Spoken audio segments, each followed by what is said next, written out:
आप सभी श्रेष्ठ जनों को मेरा प्रणाम। आपके साथ मैं हूँ पंडित दीपक कौशिक। वृषभ और तुला राशि के स्वामी शुक्र को कन्या राशि में नीच का और मीन राशि में उच्च का माना गया है। इसके बुध, शनि और केतु मित्र हैं। सूर्य व चंद्र शत्रु हैं। मंगल, गुरु और राहु समग्रह हैं और सप्तम भाव इसका पक्का घर है। लाल किताब में शत्रु और मित्र कुंडली की स्थिति के अनुसार होते हैं। लाल किताब के अनुसार यहाँ प्रस्तुत हैं शुक्र को शुभ करने के भाव अनुसार उपाय। लेकिन पहले जानते हैं अशुभ शुक्र की क्या निशानियाँ हैं। पहली निशानी, शुक्र के साथ राहु का होना अर्थात स्त्री तथा दौलत का असर खत्म। दूसरा, यदि शनि मंदा अर्थात नीच का हो तब भी शुक्र का बुरा असर होता है। तीसरा, अंगूठे में दर्द का बना रहना या बिना रोग के ही अंगूठा बेकार हो जाए। चौथा, त्वचा में विकार व कोई गुप्त रोग होना। पांचवा, पत्नी से अनावश्यक कलह भी शुक्र के अशुभ होने की निशानी है। छठा, शनि के मंदे कार्य करें तो शुक्र साथ छोड़ देता है।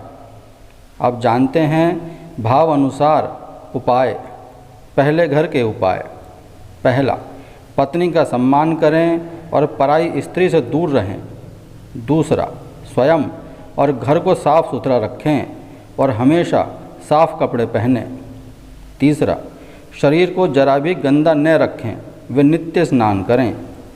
चौथा, शुक्र पहले भाव में है और यदि पहले या सातवें भाव में राहु, चंद्र, सूर्य हो तो पराई स्त्री पर भूल से भी नज़र न रखें। दूसरे घर के उपाय। पहला, यदि शुक्र खराब है तो 25 वर्ष की उम्र में या इससे पहले विवाह नहीं करें। दूसरा, काले रंग की गाय की सेवा करें।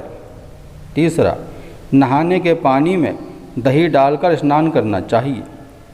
चौथा, मंगल से संबंधित वस्तुओं जैसे शहद, सौंफ और खांड आदि का दान करें। तीसरे घर के उपाय। पहला, पत्नी का अपमान न करें बल्कि यथासंभव सम्मान करें।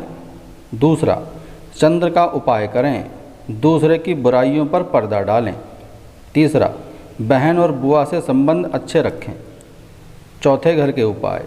पहला, आसपास या घर में कोई कुआं हो तो उसे बंद न करें अर्थात उस पर ढक्कन न रखें। दूसरा, मकान की छत दुरुस्त रखें व मांस मदिरा से दूर रहें। तीसरा, माता लक्ष्मी को खीर का भोग लगाने से भी शुक्र की पीड़ा से शांति मिलती है। चौथा, पराई स्त्री से प्रेम प्रसंग होना अर्थात अपने आसपास कांटों का जाल बुनना है। पांचवें घर के उपाय।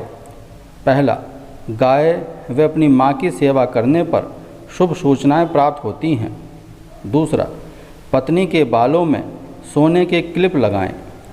तीसरा, अपने पति या पत्नी को नंगे पांव न रहने दें, ऐसा होने पर हानि हो सकती है। छठे घर के उपाय। पहला, सफ़ेद गाय नहीं पालनी चाहिए, काली या लाल गाय की सेवा करना शुभ है।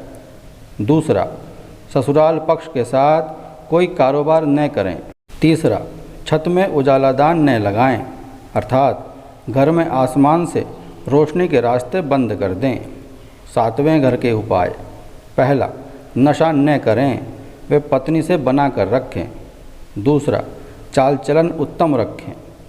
तीसरा, माता व बड़ी बहन का आशीर्वाद लेते रहें। आठवें घर के उपाय। पहला, किसी के लिए जमानत न दें और न ही कसम खाएं। दूसरा, कभी भी किसी से दान न लें और मंदिर में सिर झुकाते रहें। तीसरा, नीले रंग के फूल को लगातार 10 दिन तक गंदे नाले में फेंकें। नौवें घर के उपाय। पहला, तीर्थ यात्रा के मौके न गंवाएं अर्थात तीर्थ यात्राएं करते रहें। दूसरा, भाई बहनों से अच्छे संबंध रखें। तीसरा, सफ़ेद रंग की गाय न पालें। चौथा, भवन निर्माण के समय शहद और चांदी नींव में गाड़ें। 10वें घर के उपाय। पहला, घर में पश्चिम दिशा की तरफ मिट्टी की दीवार का होना शुभ रहेगा। दूसरा, पश्चिम की दीवार कच्ची रखें या पश्चिम में कच्चा स्थान अवश्य रखें। तीसरा, पति पत्नी दोनों धर्म कर्म में विश्वास रखें। 11वें घर के उपाय। पहला, सरसों का तेल दान करते रहें। दूसरा, पत्नी के भाइयों से मदद लें। तीसरा, कभी भी किसी पराई स्त्री से संबंध न रखें। 12वें घर के उपाय। पहला, सूर्यास्त के समय नीले रंग के फूल को जमीन में दबाएं। दूसरा, व्यभिचार न करें। तीसरा, माता लक्ष्मी की नित्य पूजा करें व कन्याओं का आशीर्वाद लेते रहें।